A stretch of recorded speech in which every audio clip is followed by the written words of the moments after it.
الصلاة والسلام عليك. Assalamualaikum warahmatullahi wabarakatuh.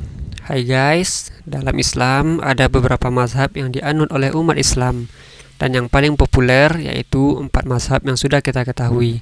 Nah, masalah yang timbul, pernah kita dengar orang yang mengatakan kalau kita cukup kembali kepada Al-Quran dan hadis tanpa perlu memakai mazhab-mazhaban.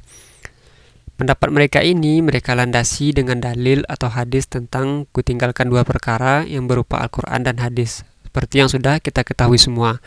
Sehingga bagi mereka yang kurang paham tentang makna mazhab, apalagi jika mengira bahwa mazhab itu sama dengan Al-Quran dan hadis, tentu akan membuat keraguan dalam hati mereka, sehingga timbullah pertanyaan, bolehkah kita nggak pakai mazhab?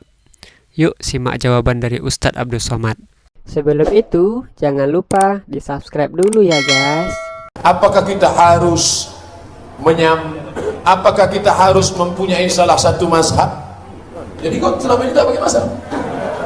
Pakai apa? Mari kembali ke Quran dan Sunnah. Emang sanggup? Saya kembali ke Quran dan Sunnah melalui Imam Syafi'i. Muhammadiyah kembali ke Quran dan Sunnah melalui Majelis Tarjih. Majelis Tarjih Muhammadiyah memilih pendapat di antara mazhab yang paling tua Hanafi meninggal 150 Hijrah, nomor 2 Maliki meninggal 179 Hijrah, nomor 3 Syafi'i meninggal 204 Hijrah, nomor 4 Hambali meninggal 241 Hijrah. Betul, kembali ke Quran dan Sunnah melalui ulama.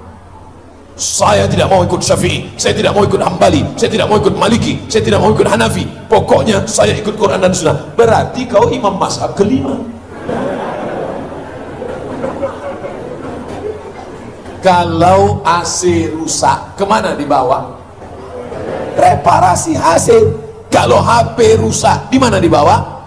Ke servis HP. Laptop rusak, bawa ke toko HP. Tapi kenapa kalau sudah bicara agama kau berkata aku bisa sendiri? Ini otakmu sungsang.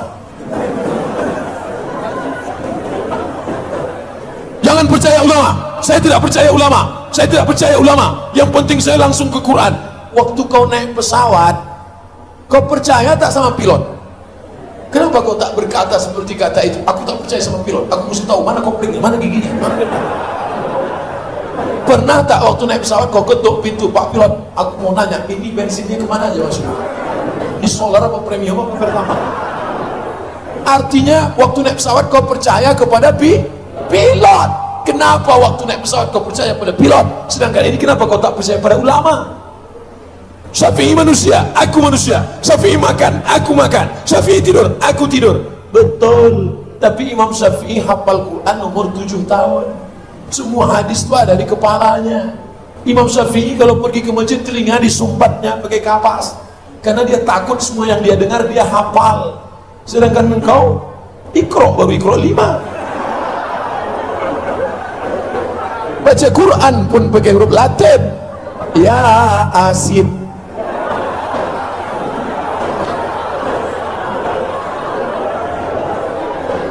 Nah, udah jelas ya guys, kalau mazhab itu bukanlah kitab suci, dan para imam-imam yang membuat mereka sangat-sangat berpedoman kepada Al-Quran dan hadis.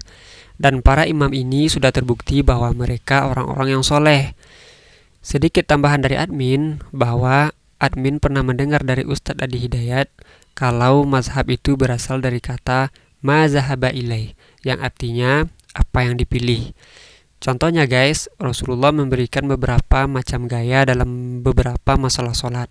Misalnya, pada posisi tangan ketika takbiratul ihram, atau membaca basmalah di surat Al-Fatihah ketika sholat, atau ketika sujud, lutut dahulu atau tangan dahulu. Dan banyak lainnya, gak cuma sebatas gerakan sholat saja. Dan Nabi pun melakukannya, tetapi tentunya tidak dalam satu waktu. Nah, bagi kita, tentu kita tidak bisa mengerjakan semuanya, apalagi dalam satu waktu. Nah, kemudian para imam-imam ini memilih apa yang baik atau bagus menurut mereka di antara beberapa yang dicontohkan oleh Nabi Muhammad SAW. Kumpulan-kumpulan perkara seperti inilah yang menjadi mazhab. Artinya, jika mazhab Syafi'i, berarti sesuatu yang sudah dipilih atau dipakai oleh Imam Syafi'i. Begitupun imam-imam yang lainnya.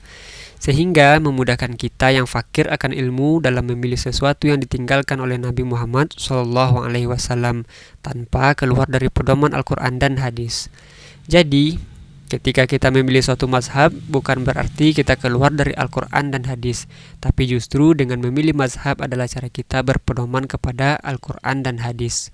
Wallahu a'lam bishawab.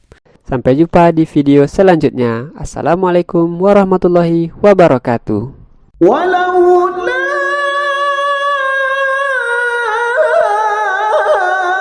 أن ثبتناك لقد كدت ترجع